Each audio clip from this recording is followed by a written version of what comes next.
زاہد ذرا ہمیں بتائیے گا میرپور میں کیا صورتحال ہے؟ ظاہر ابھی تو آغاز ہی ہے، 1 گھنٹہ غالباً ہوا ہے پولنگ کے آغاز کو.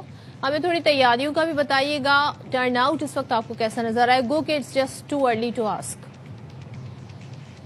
بالکل، اس وقت ہم میرپور لیجسلیٹو اسمبلی LA3 کے ایک پولنگ اسٹیشن میں موجود ہیں. یہ جو پائلٹ اسکول ہے نمبر 2، اس میں 6 پولنگ اسٹیشنز ہیں، 3 خواتین اور 3 مردوں کے، اور تقریباً 4000 ووٹرز جو رجسٹرڈ ووٹرز ہیں وہ یہاں پہ اپنا حق رائے دہی استعمال کریں گے. صبح ارلی ان دا مارننگ، سویرے ہم یہاں پہ پہنچے. 6 بجے کے بعد جو ہے وہ ایک سلسلہ شروع ہوا. 7 بجے پھر جو پولنگ سٹاف ہے وہ یہاں پہ پہنچا، اور اس کے بعد انہوں نے تمام جو انتظامات تھے پولنگ ایجنٹس کے، بکسے خالی بکسے لوگوں کے سامنے، جو پولنگ ایجنٹ تھے ان کے سامنے سیل کیے، ان کو دکھائے گئے. پھر SSP نے تمام پولنگ اسٹیشن کا دورہ کیا. ہم ادھر موجود تھے، وہ بھی یہاں پہ آئے. جو مجسٹریٹ درجہ اول کے اختیارات جن افسران کو دیے گئے تھے وہ بھی اپنے ٹائم پہ وقت پہ یہاں پہ آئے. 7:45 بجے لوگوں کی آمد کا سلسلہ شروع ہوا، اور اس سے پہلے یہاں جو باہر پولنگ بوتھ تھے پولنگ اسٹیشنز کے باہر، وہاں پہ سیاسی جماعتوں کی جو ہلچل اور سرگرمی تھی ان کا آغاز بھی ہوا. میرپور میں اوورآل کل سے ہم دیکھ رہے ہیں کہ ایک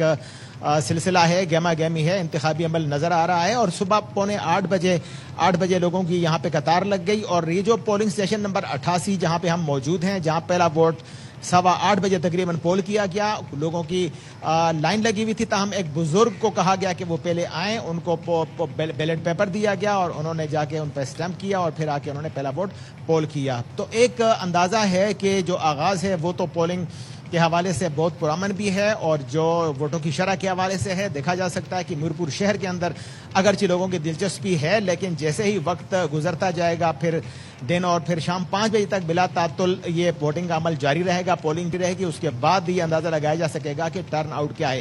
صرف جس حلقے میں اس وقت وہاں پہ موجود ہیں LA3، یہاں پہ 33 امیدوار مد مقابل ہیں، اور لوگوں کی کوشش یہ ہے کہ وہ ووٹ تقسیم ہو جائے. بڑی سیاسی جماعتوں نے بھی اپنے امیدوار بظاہر نظر آ رہا ہے کہ وہ کھڑے کیے ہوئے ہیں.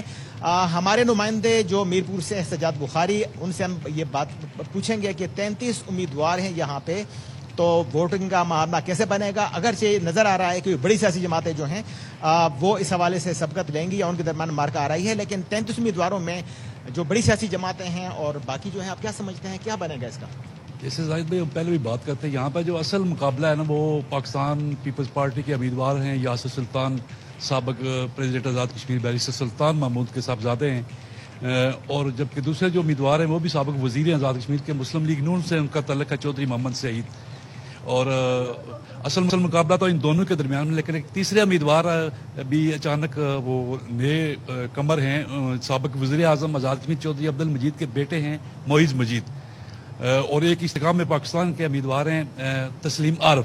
اصل مقابلہ ان کے درمیان ہے 4 کے، لیکن اگر 2 پہ جائیں تو پھر یہ مقابلہ جو یاسر سلطان اور چودھری محمد سعید ماضی میں یہ حلقہ بڑا امپورٹنٹ رہا ہے، بڑا اہم رہا ہے. اور ٹرن آؤٹ کے حوالے سے جو ہے وہ آپ کو ماضی میں کیا نظر آیا، اور اس دفعہ آپ کے اندازے میں کیا ہے کہ کتنا ٹرن آؤٹ سامنے آئے گا؟ ماضی میں ٹرن آؤٹ یہاں پہ اچھا رہا ہے، لیکن اس مرتبہ بھی شاید اس سے تھوڑا کم ہوگا، لیکن کافی بہتر ہوگا. امن و امان کا معاملہ تو ویسے شہر میں مجھے کل سے میں دیکھ رہا ہوں ایسا کوئی نظر نہیں آ رہا. تمام چیزیں اسموتھ اور اچھے انداز میں جا رہی ہیں. تو آپ کا اندازہ ہے کہ 5 بجے تک اور اس کے بعد گنتی اور یہ معاملہ پرامن طریقے سے نکل جائے گا؟ اللہ کرے پرامن ہی رہے سارا دن، لیکن یہاں پہ سیکیورٹی کے انتہائی سخت انتظامات کیے گئے ہیں. پاکستان کے چاروں صوبوں سے جو فورسز ہیں پولیس کی، وہ بھی رینجرز بھی اور آزاد کشمیر پولیس کے دستے بھی جو ہے وہ یہاں پر سیکیورٹی کے فرائض سر انجام دے رہے ہیں. سیکیورٹی کے سخت انتظامات ہیں، پولیس ہے، پولیس کے بعد جو فورسز ہیں ان کو کوئک ریسپانس فورس کا جو ایک اہتمام میں بھی کیا گیا ہے موقع پر، اور جو مجسٹریٹ درجہ اول ہیں وہ بھی یہاں پہ موجود ہیں. جیسے ہی کوئی ایسا عمل آئے گا جس سے نظر آئے کہ انتخابی عمل میں گورخانہ اندازی ہے، ان کے خلاف فوری کارروائی کی جائے.